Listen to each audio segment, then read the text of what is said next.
fine. And we're going to be live on YouTube and Facebook as well. We have Elliot joining us. Hi, Elliot.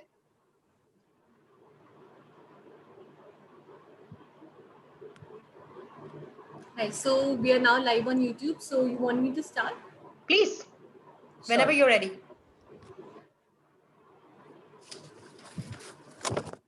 So hi everyone, a very warm welcome to all of you and thank you so much for joining us today. FRO Summit is a full day event where we have so far covered topics like choosing the right franchise for you, top emerging business opportunities, hiring an expert to grow your business, and how technology can help small businesses in India.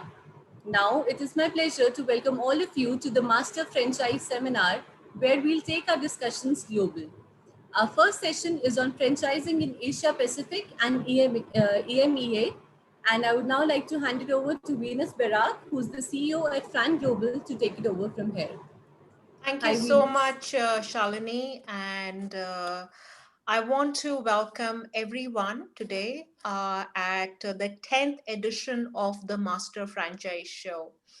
But the first one, the first online version, that's 2020 for all of us. So I guess we are all in this together. So I think it's very important that I welcome everyone. All our so good evening to people joining in from Australia and Southeast Asia. Good afternoon from India and Middle East, and of course, good morning for people joining in from Europe. Welcome everyone. Happy to see you all. As Shalini mentioned, my name is Venus Barak, and I'm the CEO of Fran Global, which is the international arm of Franchise India. And I want to thank everyone who has made this possible. I know it is not easy to put this together, and even though it is an online version, our team members from our exhibition team, our conference team, our Fran Global team, all our speakers, all our visitors, all our panelists, thank you so much for making this possible. And happy to welcome to the International Summit. Now, this summit has been going on since morning as per India time, where we had a lot of speakers from a lot of industries. And now we are moving towards bringing in where Fran Global leads, which is the global franchising aspect. And in that, the session, which is elongated, is going to be covering starting from Southeast Asia, Asia Pacific, going till North America. The first part is we will actually try and cover what is happening in this part of the world.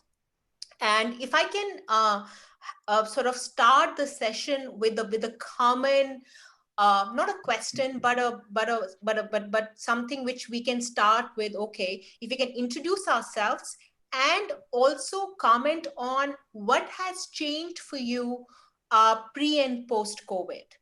Suzanne, if we can start with you, and I know, Suzanne, you have over 20 years of experience being a franchisee yourself, a master franchisee and franchisor. So your experience in franchising and how do you see this post and pre-COVID world?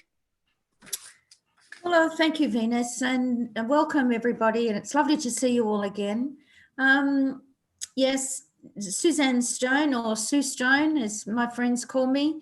I've been in franchising for 20 years, mainly in the health and fitness industry. I ran the #1 Fernwood Women's Health Club in Australia, was awarded a lovely accolade by PricewaterhouseCoopers as the best franchisee there. I believe in franchising. I believe that people should stay inside the franchise bubble and not move too far from that bubble, because it generally doesn't work when you try and go it alone.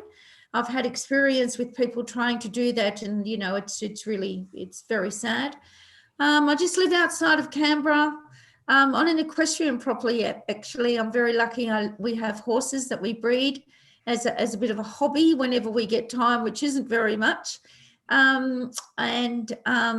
Where it's going. So pre-COVID, guys, we were on fire. Absolutely. I think that in my industry, which is Global Adventure Park, is a brand that I want to begin. It's entertainment for children. It's not just a trampoline park. It's the future of children. It's education, working their cognitive skills through their brain, their left hand side properly. It's exercising and they don't really know how to do it. But in the meantime, they're going to have a lot of fun. Pre-COVID, the business is going very well.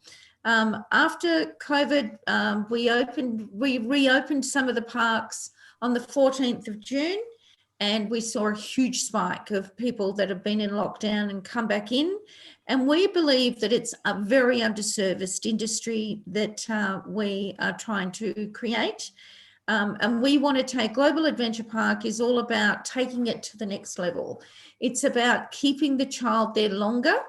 Therefore, they're going to spend a little bit more money. It's interaction with their parents, having fun and reconnecting with their parents again because they spend so much time on the screens. And I think that once COVID goes, there's going to be a huge spike for something like what I'm trying to do because they've been in lockdown, they haven't been exercising, obesity is on the rise, just mentally they need to get out. With Global Adventure Park and my experience as a franchisor, with very fair, I feel that I've got a lot to offer. We, as the operations manager, we take it from day one right through to year 5. We have all the processes to help and assist. And I'm very excited actually. And I just wish C19 would go away and leave us alone and get on with business and get on with life. So that's me in a nutshell. Thank you. Thank you so much, Sue. We all are hoping for that. But we also know that once this is even over, the world is not going to go back on the way it was before, as we call the new normal. So thank you so much, Sue. And I would come back to you with certain points which I've noted from your comments. Katrina, if I can bring you in.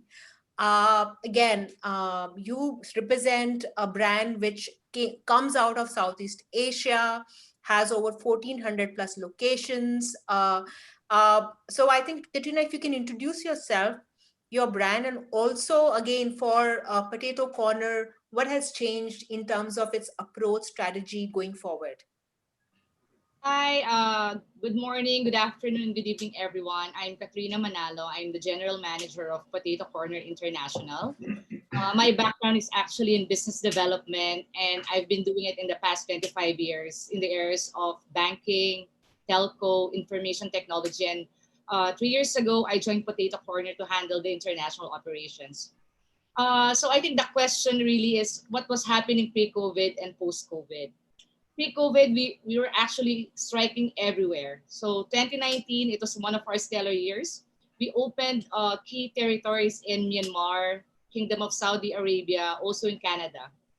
So actually franchising is still a main driver for growth for, all of the different economies where we are in.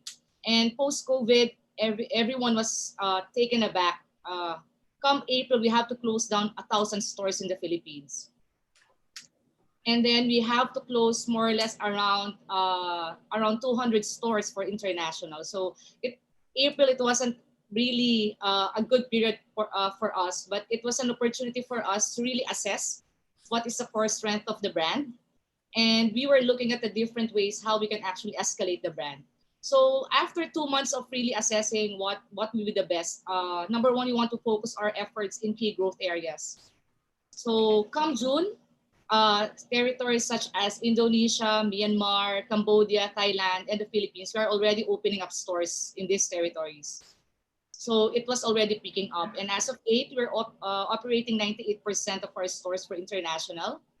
And we are open 800 stores in the Philippines. And this coming October 1, we're opening up our first store in British Columbia in Vancouver, Canada. So I think the first 3 months of COVID, after March, it was something for us to really, as franchisors, we're assessing what we can do best, where we want to put in our efforts, because there was no playbook for us to look what was inside the manual, what will happen if there's COVID. So there's none. So it was really a hit or miss for us. But now it's more structured. We really want to focus efforts in this area. So I think that's for Potato Corner. Thank you so much, Katrina. And I think as you are one of the largest franchisors available in Southeast Asia, so I would have few questions, because the way you would move in 2021, I guess a lot of other brands are going to follow.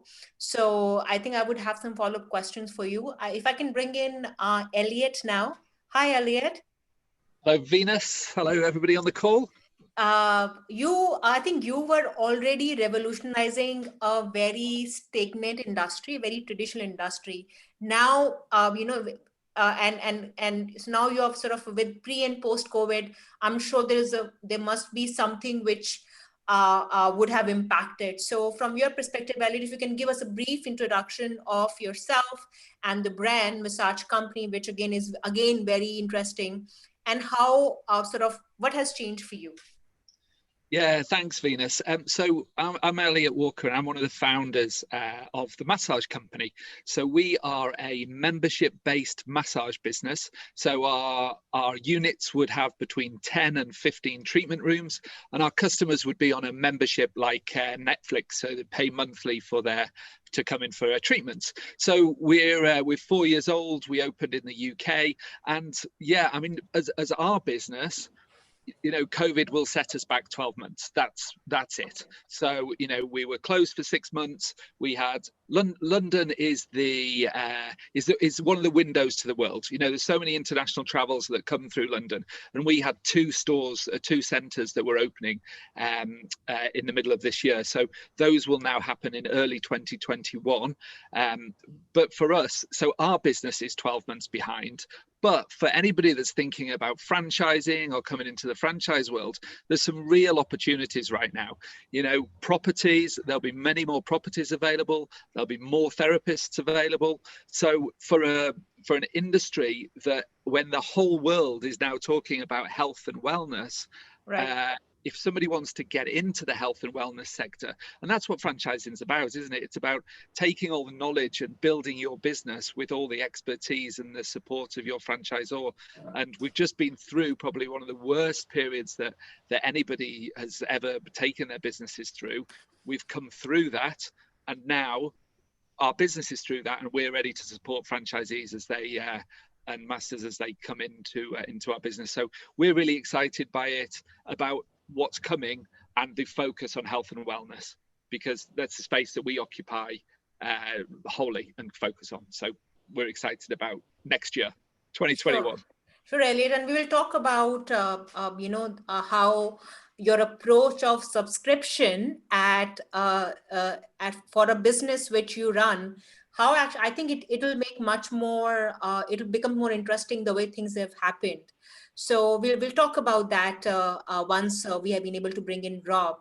Rob, hi, thank you so much for joining in. So Rob, if you can introduce yourself a bit, and you represent an industry which in my experience has seen the biggest growth because of the pandemic, because anything which can be run from home, anything which can capitalize the professional part of it is picking up, and we are seeing those trends. The service franchising industry, where if you can where actually human capital is the core of that particular format, is growing quite a bit, and I've seen that happening in last 6 months. So first of all, congratulations, and very happy to have you representing you. But Rob, tell us something about yourself, and also the industry you represent and the brand you represent. Sure. So thanks very much for the intro, Venus, and hi to everyone.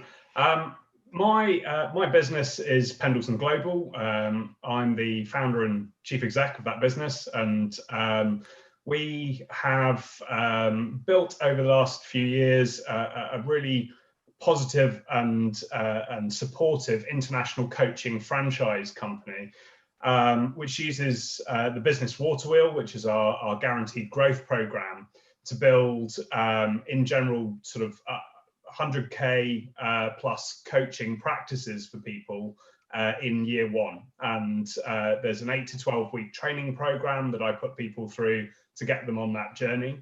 For our end clients, these are small and medium-sized businesses, and the owners of those businesses are the ones that ultimately benefit from using the water wheel. And my sort of COVID experience has actually been bucking the trend of what everyone's been saying so far, as you pointed out, Venus. From my perspective, COVID has actually totally transformed the way people are willing to do business. And originally, when we were going out to end clients, we would find that they felt that it was almost absolutely vital to them that they have an in-person, face-to-face relationship with their business coach. And COVID obviously came along. As people entered lockdown, the very first thing that happened was lots of clients had minor panics about their businesses, and they wanted to close up shop, and they wanted to pretend that it wasn't happening. And they started to react with intense nervousness about the continuity of their businesses. It was almost like an existential crisis for many companies. But you fast forward a few weeks into the crisis and they start to realize, hold on, we're going to have to bounce back. We're going to have to do something different and better with our businesses. And do we want to go that alone and make it up, or do we want to have two eyes on the problem? Do we want to have some perspective? Because I always give a nice metaphor for people when they're looking at whether you should have business coaching within your business or not.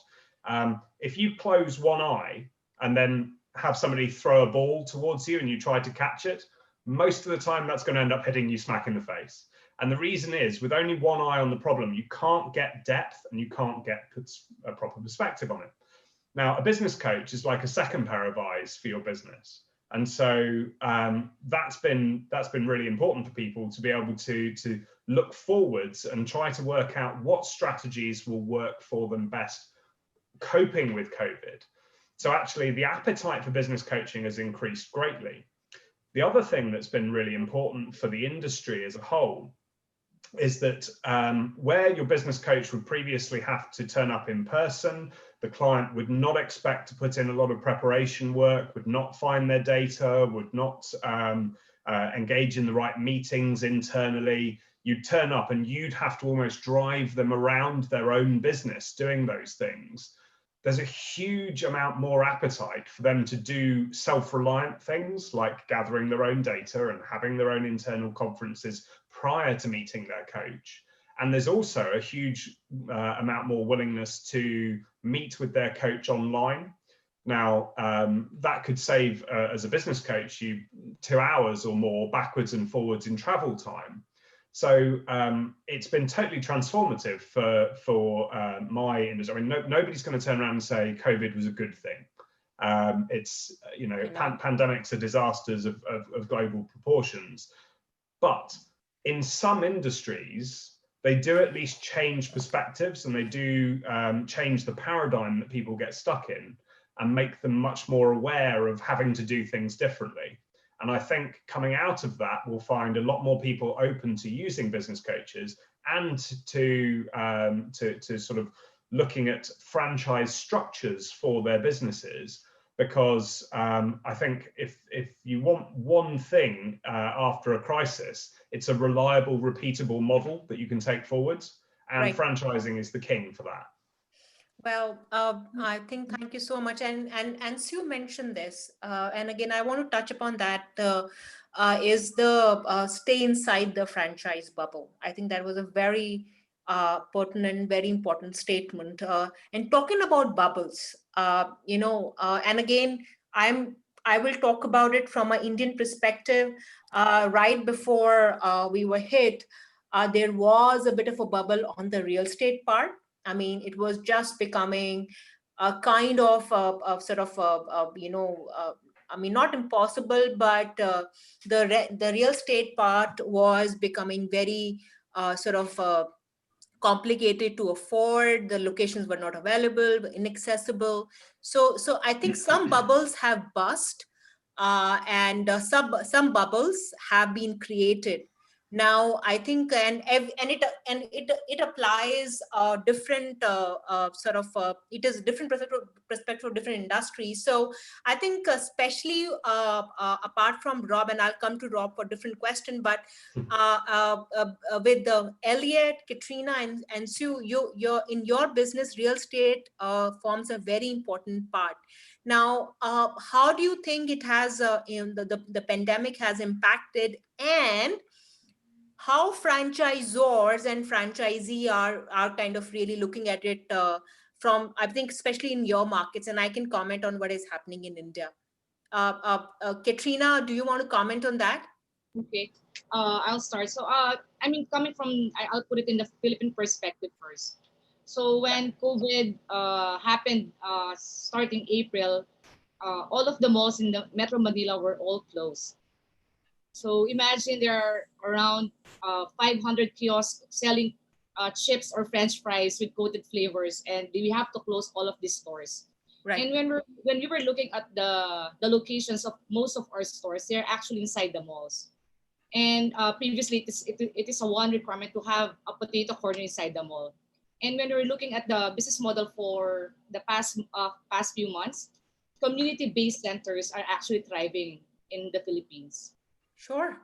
Yeah. So it actually, because of, I mean, the Philippines has the longest country lockdown starting COVID, and we are still in lockdown now.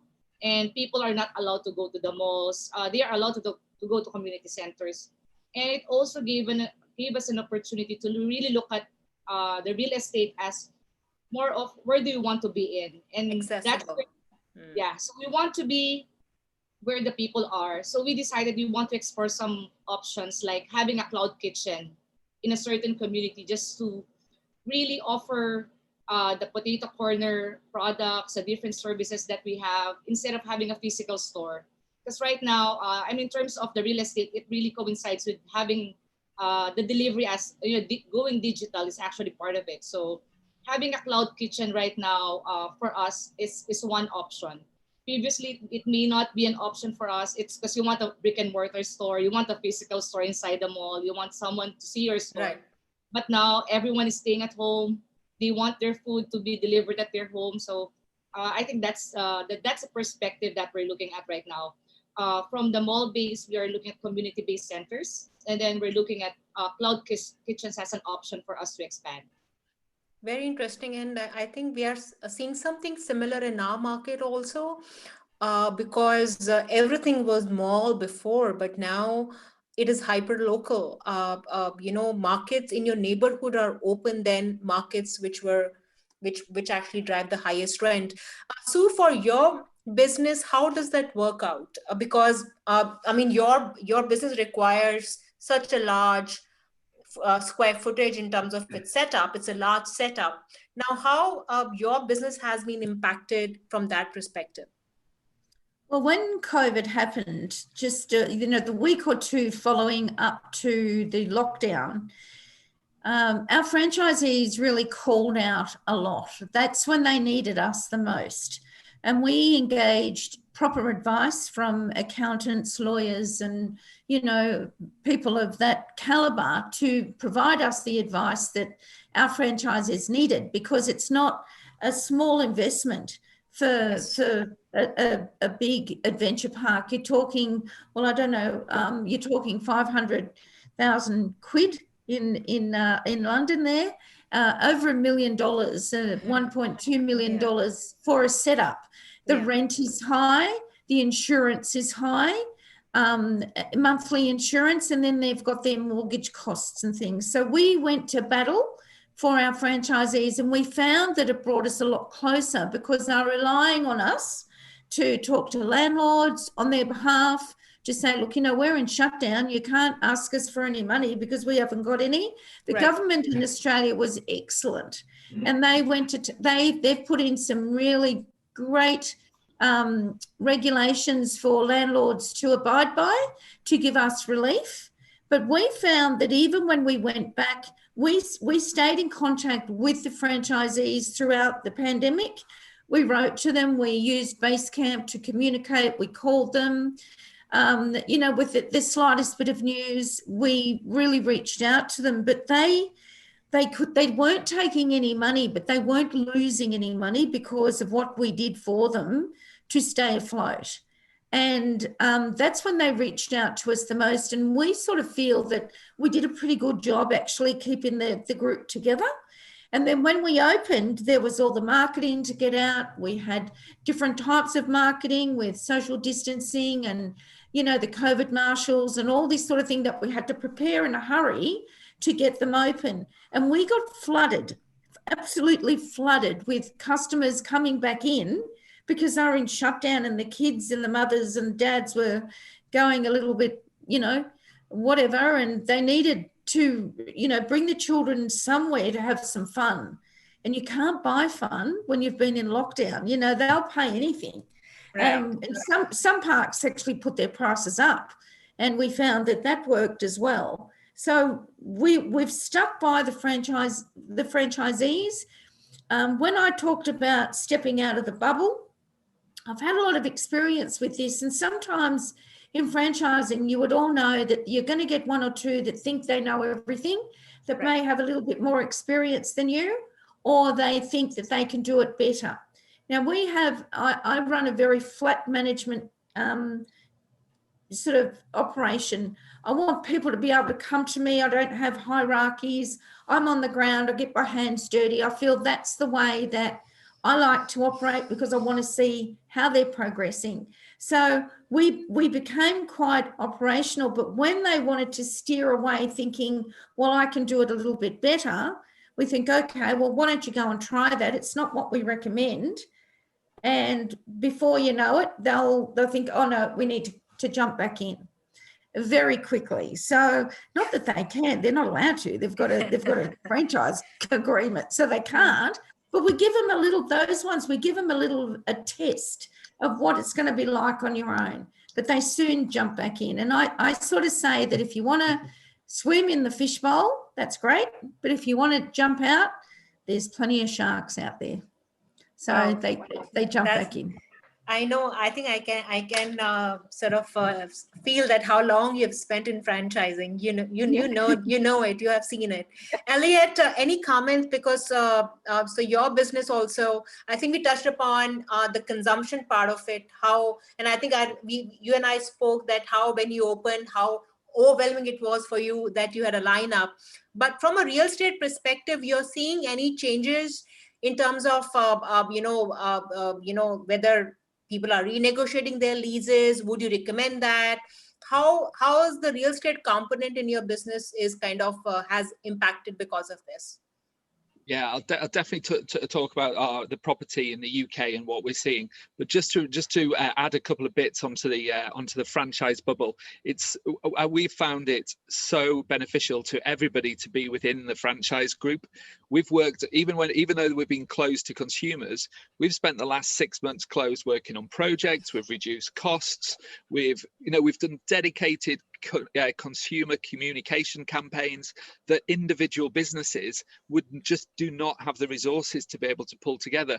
As Rob said, you cannot have your eyes on all of these different areas of the business, and it's only with a franchise or numerous people around you that businesses can do that. So we're a big fan of the franchise bubble.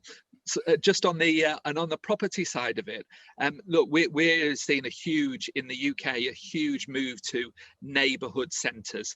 People are shopping, going on entertainment locally, and just not traveling at all. So that's really having an effect on the property market. So yeah, we had a very toppy property market in the UK, and the kind of the four areas that we're really seeing a change in is definitely rent. But if a landlord's if they're just coming into this, if their property is just becoming empty now, they haven't had 12 months, 18 months of the property being empty. So they don't know that pain. They don't know that there's nobody looking for properties right now. So, when will the real property deals happen? Probably in 2021 rather than right now. And that's just on the headline rent. Then we're seeing a look at moving to some sort of combination between base rent and then a turnover top up. But then you've got to get into sharing your P&Ls. How do you share all the information with the landlord so the landlord's happy and you do? So those conversations are happening. There aren't a huge number of turnover rents being agreed right now, but there isn't a big influx of properties right now. That's coming in the near future. And the other two factors are landlord contribution. Yep, landlords are certainly offering to invest as part of the deal, and you can certainly get other incentives for that. And you know, as an individual franchisee, you're a terrible covenant for a landlord. You know, they want some huge operators, you know, Vodafones, Disneys of this world to stand behind that lease. And you know, those just aren't there in the same way anymore. You know, there are big companies in the UK. We're doing things called CVAs, which allowing companies to get rid of their rents, some probably quite reasonably, and some, or leases, sorry, and some that really you'd think are not really too ethical, but it's what we're going through. And so if you have property available, I think now landlords will talk to people, and they'll talk to small businesses as well as big businesses who can show that they've got an interesting business, rather than just wanting the big companies to come in and take on those leases. So it's attractive. The property market's good. It's in a franchisees, in whatever industry you are. If you're interested, need property, then it's our turn. And that's very interesting. And here in India also, everything else is cheap for us except the rentals. That's an Elliot. I think you and I, we have faced this together. And if I really compare, you know, when I started in this business, this is in 13-14 years back, we had a lot of our landowners investing their money.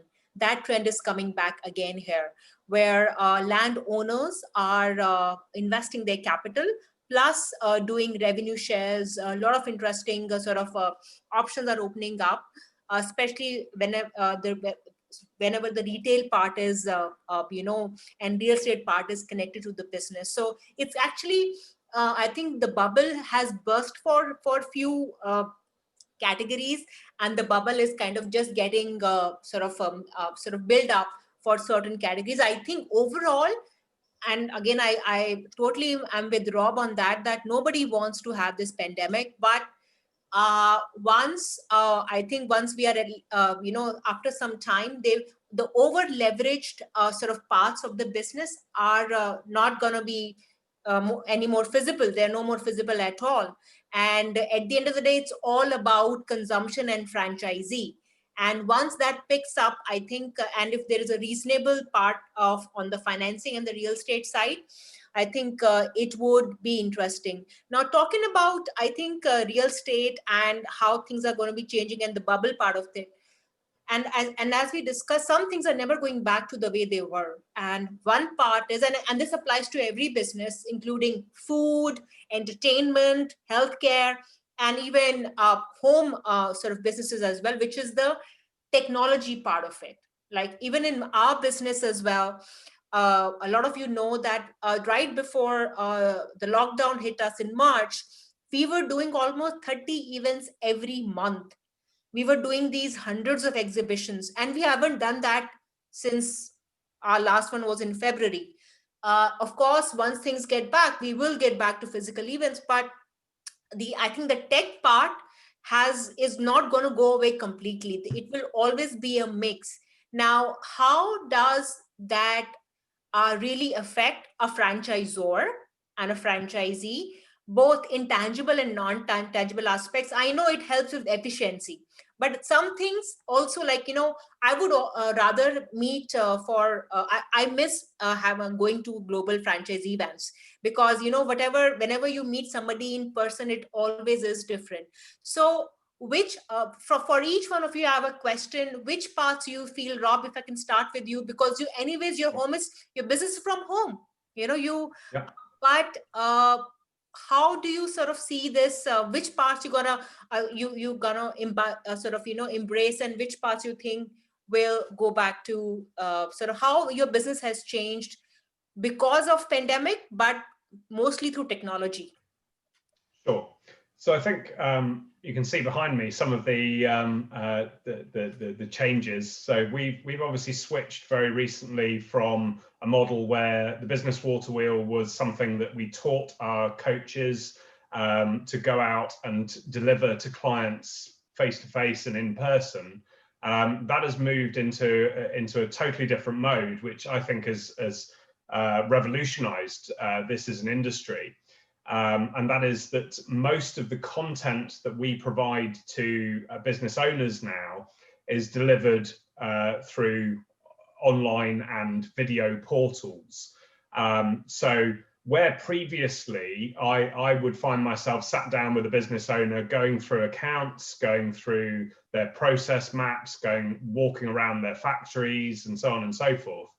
What I've done, and there was an intention, we were actually quite lucky, I have to say. It wasn't that we had some crystal ball and we suddenly saw all of this about to happen. But we decided that for client efficiency needs, it would be much better for them to be paying their face-to-face time. The most expensive part of business coaching is the face-to-face time. Right. And so for an end client, the more you can minimize that face-to-face time and the more that you can put just the really strategic and operational planning stuff into that face-to-face time, the better. And I was very conscious that we had coaches going out across the UK to sit down and essentially explain to people again and again, this is how you need to collect the data. This is how you need to draw out your process map. This is how you need to improve the different areas of business. This is how to do recruitment better. And we were repeating the same information again and again. Now, the pandemic has sort of changed the way that people expect to receive that information. And we were lucky that we'd prepared for that in advance. So I had gone out and I'd created a series of 20 modular videos and 60,000 words of homework packs and process flow packs for business owners, because I didn't want my coaches to have to repeatedly give that information. I wanted a business owner to be able to just pick up that information online in a really nice structured way and be able to start working with that within their business, so that when they have contact time with one of our coaches, every moment of that is gold. Every moment of that should be about making sure your strategy is as tight as it needs to be to thrive in this sort of market. So I think that's one thing that won't go back.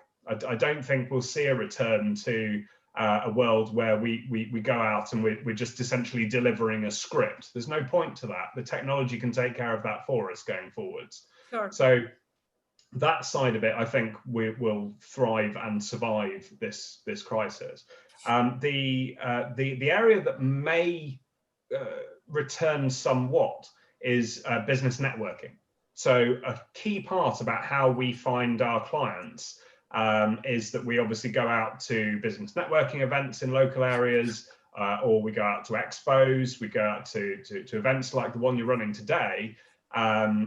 Would typically have been about gathering as many people together as possible in one area so that everybody can see all the material and decide who they want to meet, passing across the physical business cards, and all of that I think will change. So I don't think that there's going to be anywhere near as much physical literature passed across going forwards. I think that business cards will be an e-business card, your brochures will all be e-brochures.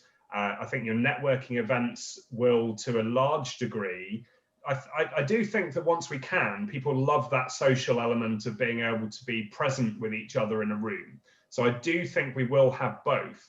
But I think the idea of running an online networking event a year ago, you just wouldn't bother. It would be like, well, that's not going to work. How could that work? Let's not bother with that. Let's, you know. But now we've had to do it. And it really does work, and it's been so good for my industry, because we've had a position where I'm sorry, there's something beeping on in the background from the from my booth. Somebody's trying to chat with me actively. But yes, anyway, so yeah, we've seen a fundamental switch to the way these sorts of events will take place going forwards, and I think that's quite important. Right, thank you. And so your business is completely retail, completely a child has to be there. Any impact of technology is going to make once things are back to, let's say, we can be out there from your perspective? Anything you would change consciously? Well, we've been in a position where during lockdown, because of the, the big space, I mean, some of these spaces are 1,800 square meters, 2,000 square meters. And, it's a lot of rent that you're paying. I know that we've been able to successfully reduce the rent and get better terms.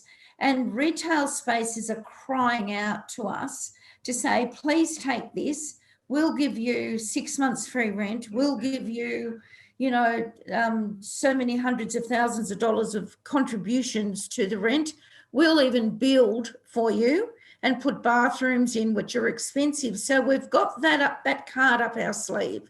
Good. But the schools, the children at schools, we're seeing a lot of schools coming to our parks because it's organised chaos or organised indoor fun, we call it, and they get their exercise, which is a little bit different.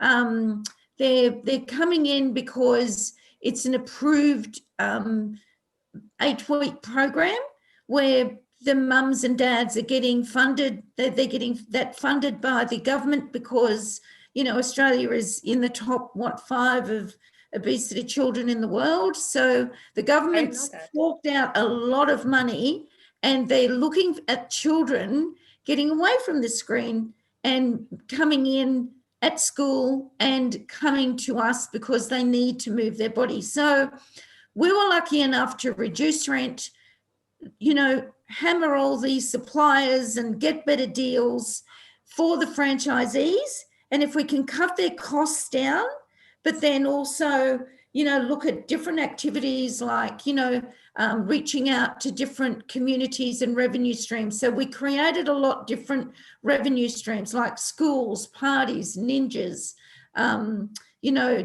disability people coming in and homeschool kids, where parents can bring their homeschool kids in and get them away from home and coming in. So we're gradually seeing them all come back. And I'm not saying it's anywhere near what it was this time last year, but it's certainly improving as time goes by. Right, Sue, and I think that's going to be something very interesting because the consumption, of course, has become a bit restricted because of the way things are. But the pattern of consumption is changing. For example, as you mentioned, and we are seeing this, it's not just in Australia, it's in, we are seeing this pattern in a lot of other markets, including ourselves, India and South Asia, where the consumption for children is changing quite a bit. There is a lot of demand for anything which can get them off screen, right? And and going forward, it is only going to increase. So especially in our markets, there is a demand for a lot of indoor oriented activities, both for adults and children. People don't realize, but India also is facing an epidemic for children as well as adults, especially in our major urban centers and cities, of obesity, metabolic diseases. So I do see, especially in entertainment, healthcare, and wellness industry, a lot changing. And I think somewhere technology is going to be part of it, but the consumption pattern is going to get more broader. It's not just about opening a store in mall, but as you mentioned, really targeting. And also, I think that would be part of your marketing, which you will be managing. And again, then marketing is not just putting an ad out there, but really targeting, let's say, kids in a certain neighborhood, working with communities. I think that for me, that is going to sort of move forward. Elliot, I think in your industry as well, since you, I mean, I'm connecting you with Sue, although Sue's industry is mostly entertainment, of course, with physical activity. With you as well, I think, do you see the consumption pattern of the way people look at, massage and wellness is going to change? I think so, and we've all probably got our own views on where the future is, but you'd have to say that there's a change in the way that people are going to work, and there are more people that are going to be able to work from home. And if your job allows you to work from home full time now, in the UK, the average commute time is an hour. So you're in the UK, if somebody changes the job from office-based to home-based, that gives you 40 free hours to then use somewhere else. So that's the first thing, but then it also puts you at home with potentially your partner, potentially all your family, the dogs, the tasks and everything else that you didn't used to have, and you had a distraction from that. So where's your entertainment going to be now? Where's your free time going to come from? And our centers, so at the massage company, the centers are designed so that it's an oasis for you for your 1 hour a month. So when you come into the reception area, they're quite large, the reception areas, they're open, and so you can walk in and there's already space there. So we're already safe in that environment. Then when you go into the treatment rooms, they're individual rooms all built with their own AC in there, so they're protected environment, so it's just you and your therapist. And so we've got hygiene controls and things like that in there, so really somebody can leave the house, come for a treatment, only really interact with their therapist and have something that really changes their changes their mental and physiological health. And I firmly believe that it's activities like this. There is what a huge drive that everyone's gone on to be buying online. If you don't find that enjoyment in a store environment anymore because of the mask and because of the no one's interacting, no one's shaking your hand anymore or giving you a hug in one of those places, then where do you get that interactions with people? And I have to say, I think it's activities like ourselves, and others out there. But those are the things that I feel are going to be where members of the public get their space and free time from going forward. Yeah, I think it's to get the oxytocin, you need to. So I think I feel that the attention is becoming pervasive. It's becoming, to get attention is becoming cheap, but special attention, that is going to be more valued as we move forward, because attention is becoming cheaper. So I can organize, we can earlier, my client or I had to spend it, let's say $15,000 to take a flight, take a hotel, but we can do this on Zoom. However, if we want to do something of value, I think that attention is going to be much more, I would say, sacred. I think the valued part of attention is going to becoming more sacred and valuable. But you can getting attention in general has become cheaper. So businesses like entertainment and healthcare, like yours, and wellness would be looked at the valued attention, which was not as valued as before. Katrina, I know your business is totally different.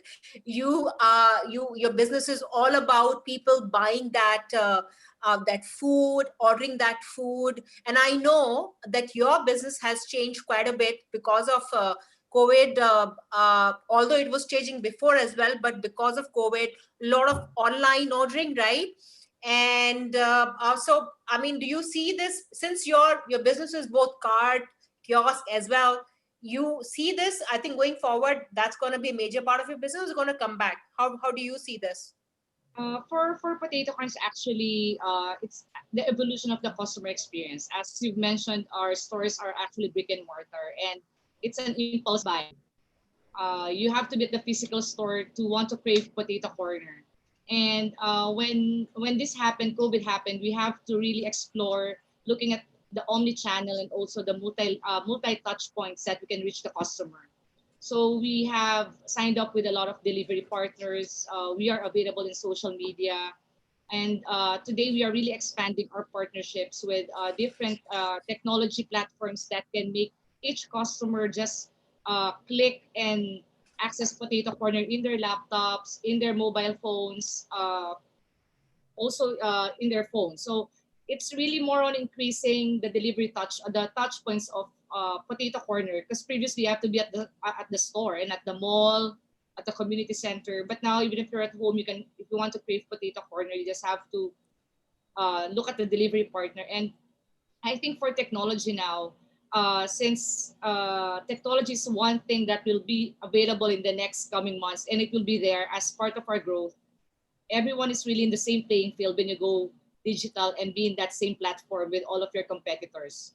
So imagine if you're not in a delivery partner with, example, Uber Eats. If you're not there, all of the Burger Kings, Hungry Jacks, McDonald's, etc. will be there. And if you sign up with Uber Eats, you're in the same platform as your competitors. So you're in the same playing field. You have the visibility. You may not have that physical store, but you are actually there. It's just easy. They have that selection. You have to make your, your advertisement more, more creative, more appealing to the customer. So, and also it's one way for us to really expand the menu management that we have, because we are now competing with this big QSR players. Because previously we were more on the chips and French fries, and now we're expanding our menu to chicken pops, chicken tenders, chicken nuggets, chicken skin, etc. So I think it's really a game changer to be in digital right now. You have to be there.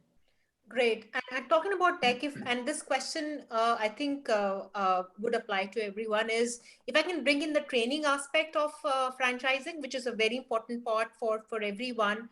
And in my experience, franchise training has changed quite a bit in past 9 months.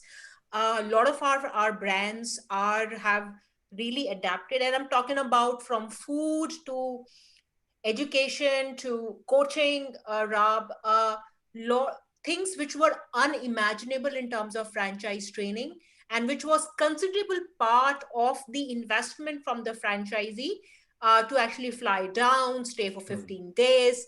That has really changed, and it has really made considerable impact both on the investment sides from the franchisee, and also on the infrastructure and operation side from the franchisor. So, Katrina, since you're a large franchisor, how, do you think franchise training is going to be different? And what changes do you expect, which impact positively and negatively to a large franchisor like yours? I'll share with you our experience with our current opening in British Columbia in Vancouver. So COVID came in April, and we were supposed to fly and train people in Vancouver for the first territory opening. And we have to make use of our learning management system, and we have to invest in this type of platform now, because we don't know when the travel restrictions will be open to the different countries, because right now there are a lot of restrictions with each country, so it's quite different. And we are not investing with the learning management system to actually train people from this side of the world. And number one, we have to focus really on, you have to tailor fit the different training program in terms of the operations, in terms of the human resource marketing. And these are the types of information that they need to be equipped with. And prior COVID, we're actually preparing all of this information from our potential franchisees. So it's not really moving forward, but more of it's really rolling out the plan that we just want to have that information there. Post-COVID, if ever they want to have retraining, it's already available in the LMS. But now the LMS is going to be so our future franchisees. And I think that's a game changer for us, because previously, like what you said, our partners are flying in the Philippines to do training, to do immersion, meeting the brand partners, etc. But now everything is going virtual. So we have to make use of technology. So you have been able to open stores in British Columbia and Canada without flying in, right? Yes. So we were doing the trainings virtually. We're staying up 1 o'clock in the morning here because the time difference is quite long. So we were doing trainings online, even for the cooking of the fries. So operational training, inventory training, human resource. So I think mind-boggling. Yeah, I mean, we could not have had this chat in February, let me tell you. I remember we opened a store for an American brand, and the one store, the franchisee had to go to US for 15 days, 2 people, and it was almost 15% of his investment. So I think this is going to be a major impact on the global franchise industry, which is the training part. Rob, if I can bring you in, I know your business and we work with coaching brands. So they have been able to do this training, which used to cost almost double the fees of the license because we were traveling to US. So what's happening? Yeah, we've always approached training as being something super pragmatic and about trying to get people to the most in-depth understanding of how they've got to deliver their business model, and not something about almost. I think some of our competitors have almost like a vanity training, where it's about trying to get people to I don't know, Miami or Las Vegas or wherever it might be, to make the franchisor feel, oh, I'm special now and I'm being flown internationally to do this, that, and the other. I'm a serious player. Now, to me, that money that they spend doing that, you can always deploy that money better if you can spend more time and more energy with them, trying to really convey how to deliver your business model better. So we've never done specific flying everybody into, you know, I live in a very beautiful part of the world. I live in Cornwall in the far southwest of the UK. And we have in the past run things like retreats for clients, because people do want to mix a bit of travel in with their thinking time. But I think right at the very start of your business journey, when you're setting up your franchise, I think it's very important to spend more time looking at the content of the material of the course, and not sat on a plane disappearing off to a different side of the world. So, and it's lovely to build connections and so on, but actually I think those sorts of events should be more like annual celebrations than at the start of the journey. So I think get your feet under the table first, deliver your training to your new franchisees through online portals and through phone calls, Zoom calls. You can, you know, this forum shows that we can have a number of people successfully communicating together. So there are still opportunities for small group, but the days of needing to get, oh, you know, we want 50 coaches from around the world all congregating in one room to sort of G each other up and so on. That was always for me a bit of a vanity project, and I think it's important now to focus on the learning that you're going to get across. So we built out and I think one further element from our business in particular about this, there's an expression in English, and I don't know how well this translates around the world, but we say it's about eating your own dog food. And what we mean by that is if you're going to serve something to any creature or being that you care about, you should at least be prepared to put that in your own mouth and eat it. And so for our clients, obviously, we have the Business Water Wheel as the guaranteed business growth program that we put them through. For me, it was really important to make sure that every single coach builds their business using that same Business Water Wheel, because what that means is that they're totally familiar with the content and the material. They've understood how it applies in reality. So our training is actually as much putting our coaches through an intensive version of what their clients will get. And obviously most of their clients will now get that delivered remotely. So it's been very important for us to be able to deliver that remotely to our coaches. And, so, yeah, but I think one thing which I would like to add is that for coaching industry, it really makes a lot of sense. But I think I want to really bring in Elliot and Sue here. I mean, it's different in different industries. Certainly. I know, but it's impacting your industries as well. I mean, training was, especially, I mean, since we're talking about global franchising here, you know, training is a very significant component of every deal we do, especially, you know, if we're talking about going across country. Do you think it's as a temporary feat, especially in your industries, or you think it is going to have some permanent impact from a training perspective going forward, especially like in Sue, if you can contribute on that, and then Elliot, do you see that we should be able to maximize, like, you know, make the training part of the business more productive or more efficient or more cost effective? Ours is a complicated business. Everybody thinks it's, you know, everybody wants to own one of these because they think, oh, I've got Johnny and he can work in the business when he's 14 or 15 and it's a fun business, and it is. But there's a serious side to this business, and that is the costs of running one of these things. Right. You know, it can be high if you don't manage them. So we have the online learning management system, and we update all the time, right through from the franchisee down to even, you know, just cleaning the park and what to use and, you know, what to wear and all this sort of thing. And it's great that we've all come together today to do this.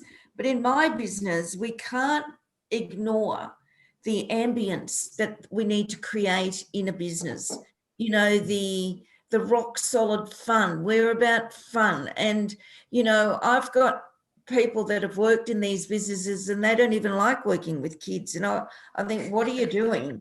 You know, don't come to work if you don't like kids, or the mothers. And it's a difficult, you know, when you've got a mum that is in her 30s. Now, I know that demographic very well. You know, females are busy working people that have a million things to do a day.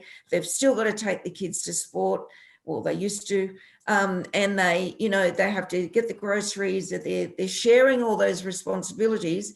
But at the end of it, they want to take Johnny somewhere to a park and there's a lineup of 30 people and he doesn't want to wait.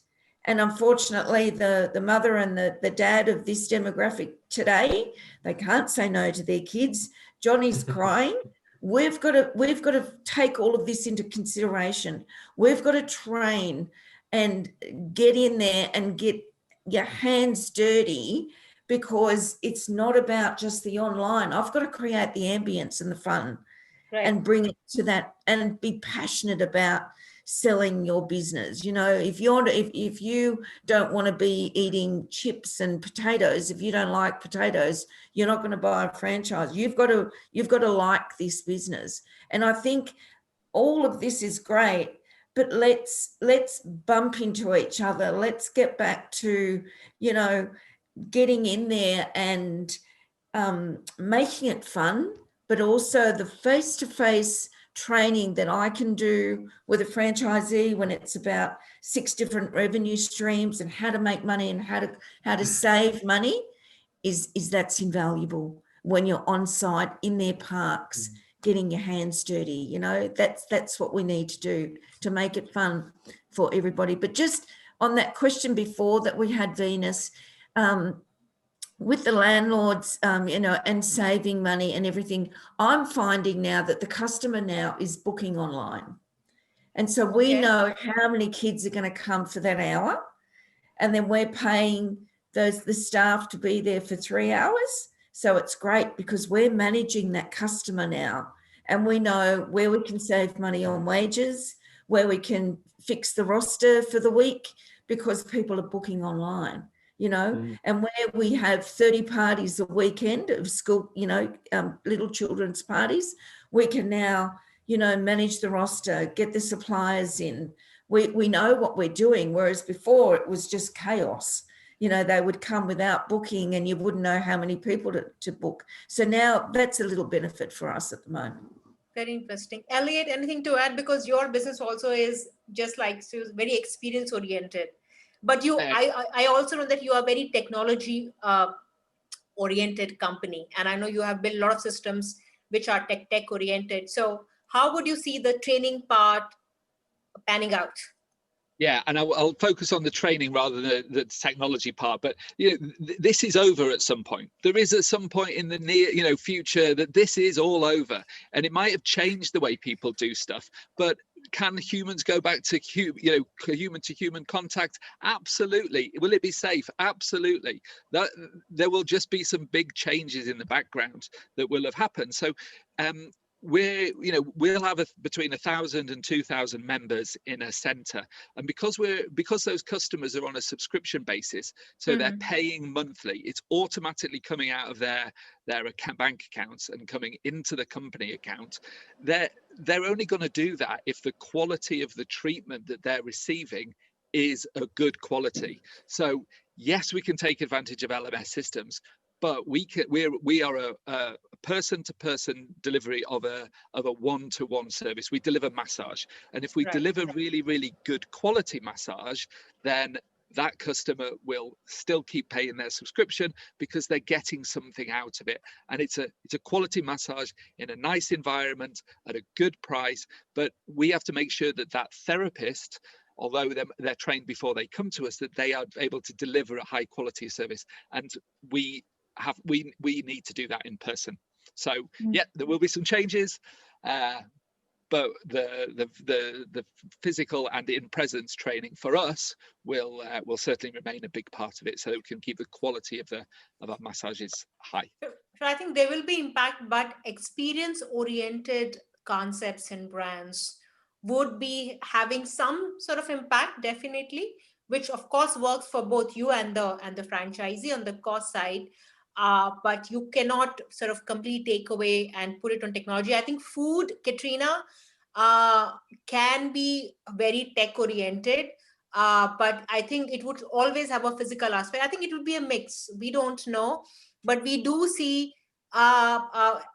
this particular sort of whatever is happening going to impact the overall franchise training auditing as well.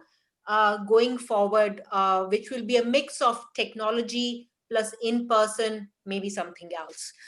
So yeah, I think it's gonna be interesting to see what happens. I think we are about to sort of touch our time. If I can ask maybe each one of you to contribute. Okay, we are about to sort of we have another 3 months of this year. What exactly you have plans for the next year, and also if each one of you can add, because every one of you belong to separate geography and separate industry.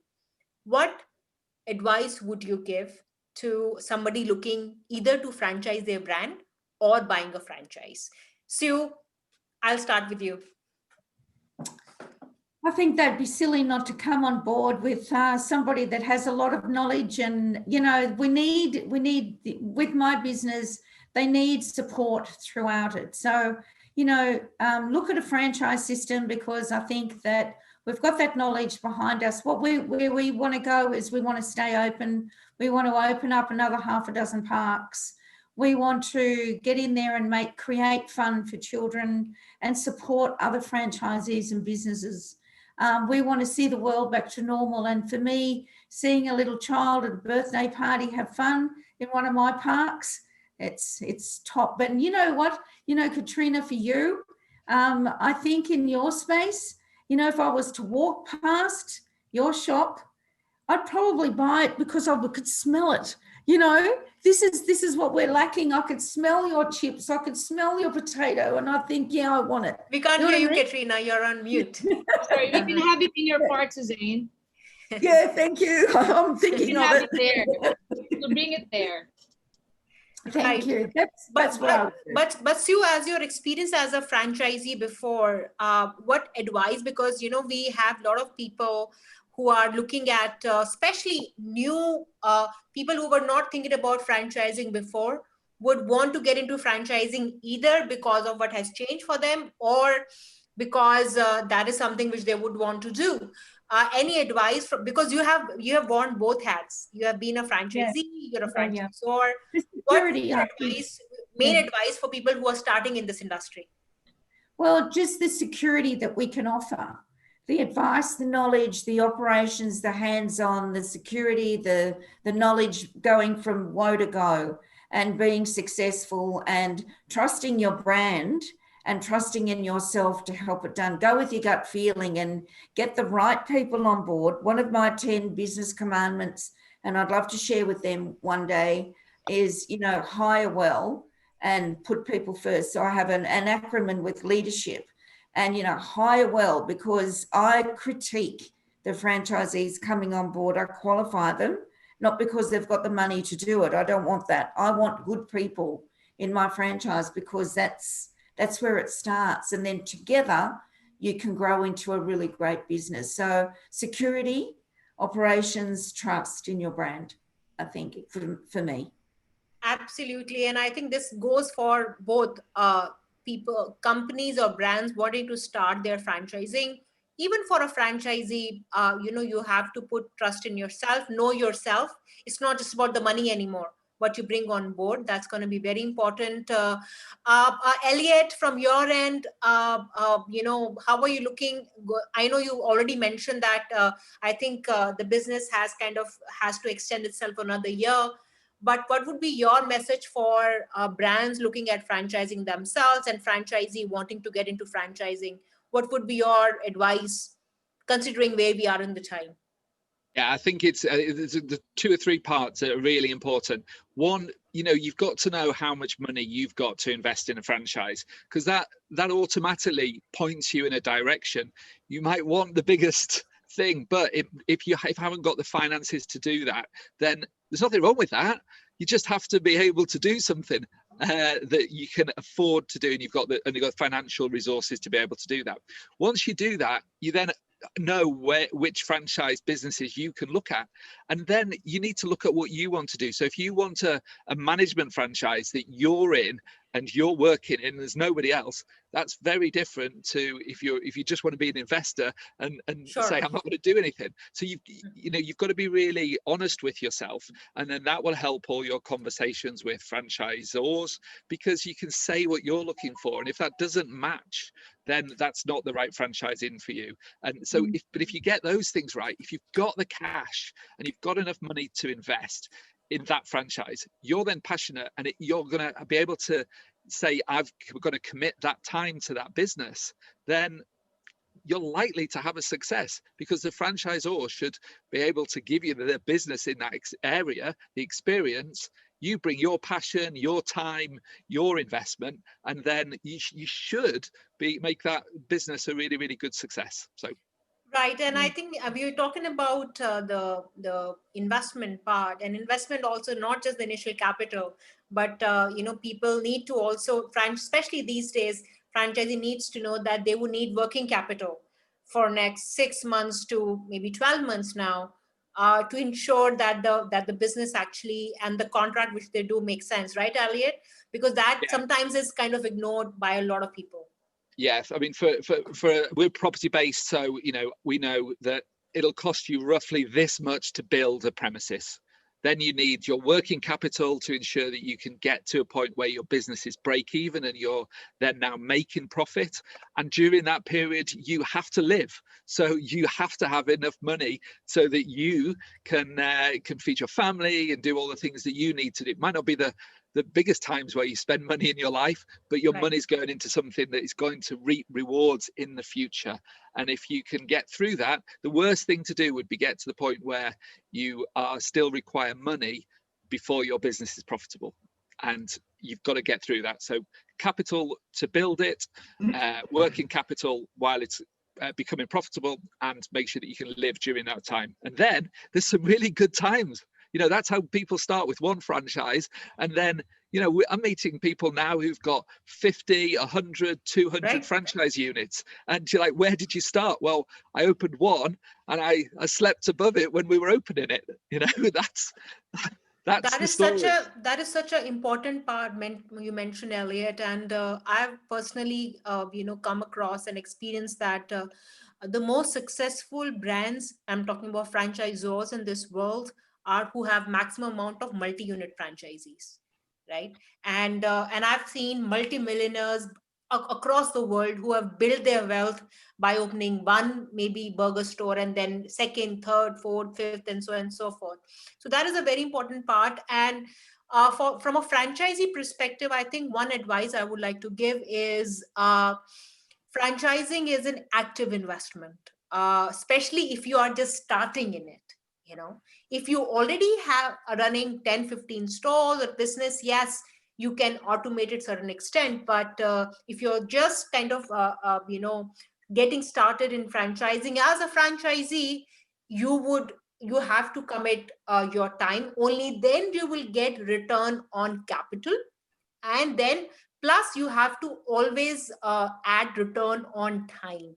Otherwise it's going to be very tough for you to be able to kind of, so don't expect miracles. Although franchising is a very structured way of doing business, you don't have to second guess a lot of processes, but it is going to be active. You would have to take part into the business from day one.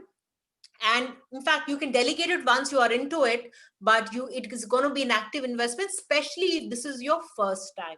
So that's going to be my recommendation as well. Rob, anything from your end? And I know your business is very different and is going to be seeing a lot of growth, because again, it can be done from home. It is going to be very, very interesting for people who maybe are high value professionals, but would want to kind of don't have the jobs which were there before.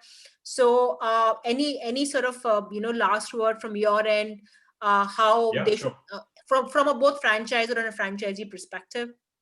So I think so. You asked 3 questions at the start of this, and one of them is about should a business consider franchising as a way to sort of extending its growth and growing at an enterprise level.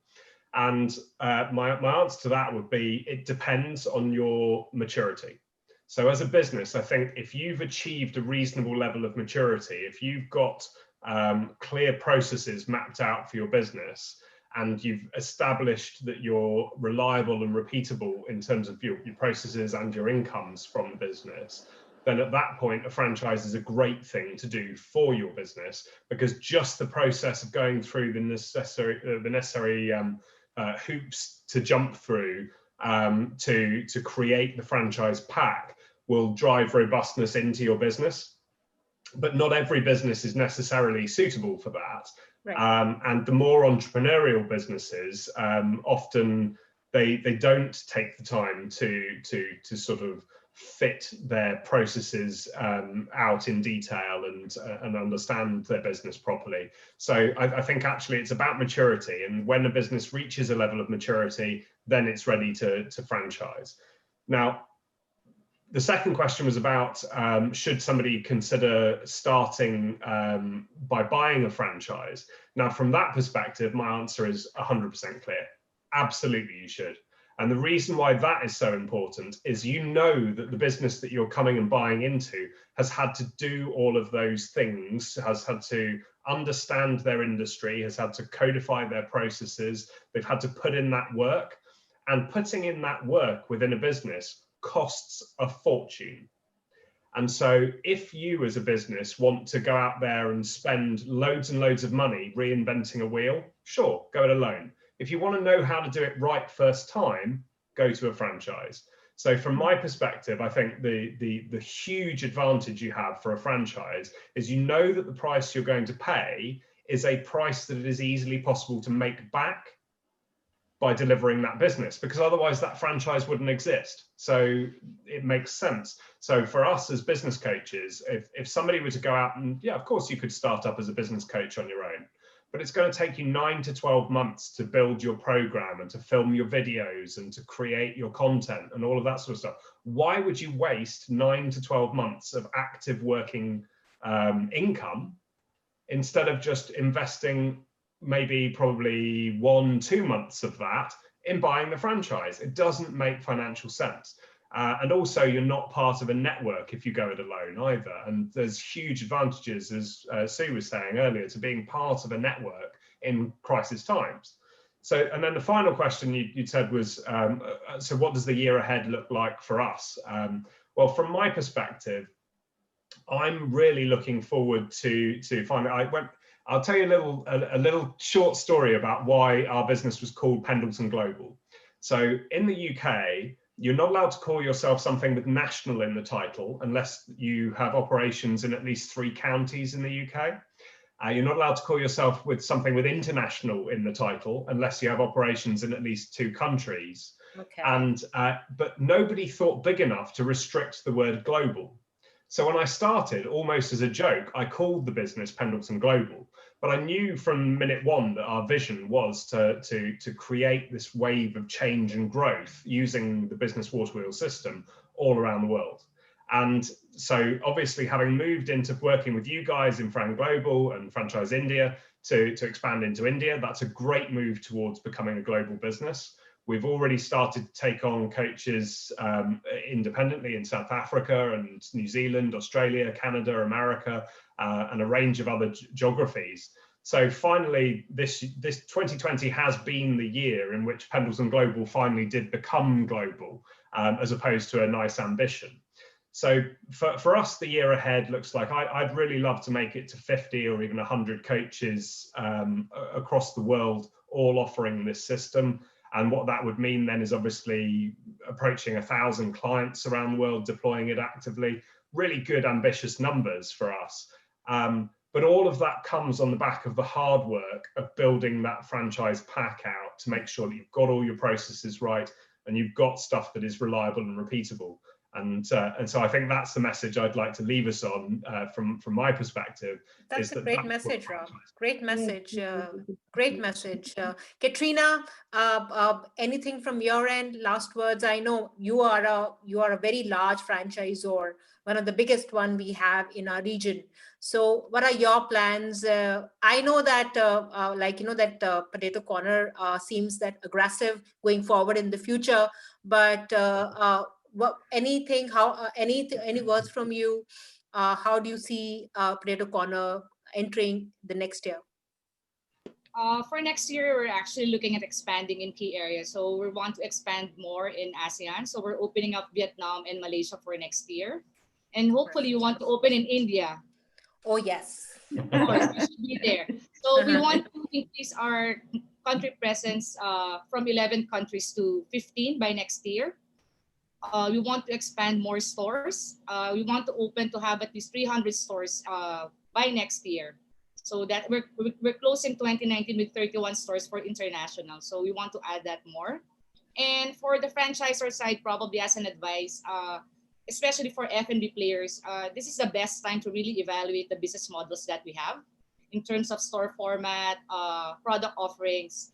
And we should create short and mid-term plans to really survive what's happening right now.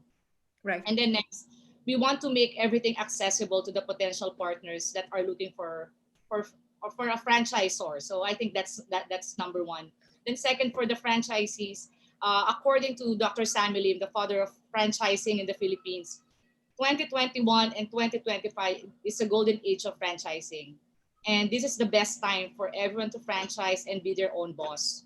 And to be your own boss, of course, you want to partner with a credible, successful, and a very good franchise brand, just like Potato Corner. And for everyone, we just have to, right now, it's a challenging time for everyone across the world. We just have to be decisive and also be flexible.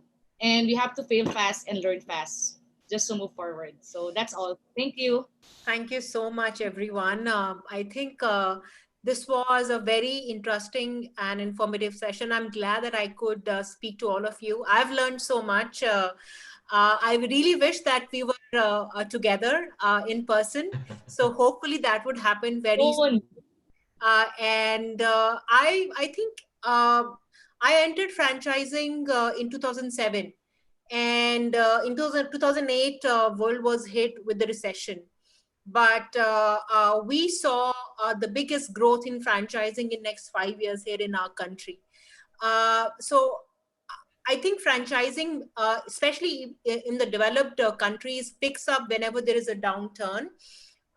In our market, in India and in Asian markets, we see franchising is going to grow. Yes, there would be some changes, especially when it comes to regulation or real estate. But that would actually enable a lot of new players and help established players to make their network more efficient. So lots to come. And I think especially when I talk about international franchising, very interesting times for every kind of player, because so much is changing. So I think, but the recommendation is be just make yourself aware. Don't buy into the hype. Do your research and accordingly make the decision. Either you want to franchise your brand or you want to buy a franchise. Evaluate, research, and only then take a decision. Because as we have discussed, your time and money both have become just very, very important. And but franchising seems like that we would have it would be interesting time for all of us to be in. And I want to thank everyone who have been able to join us. Thank you so much, and especially for Sue and Katrina. I mean, I know it's very late for you, and it's a Saturday for you, Rob and Elliot as well. It's a Saturday, so I'm sorry that I had to make you work on a Saturday, but that's the business. So thank you so much, and I'll speak to you soon. And good night. Good night. Namaste. Namaste. Take care. Namaste. Bye-bye. Bye. Bye. Thank you. Bye.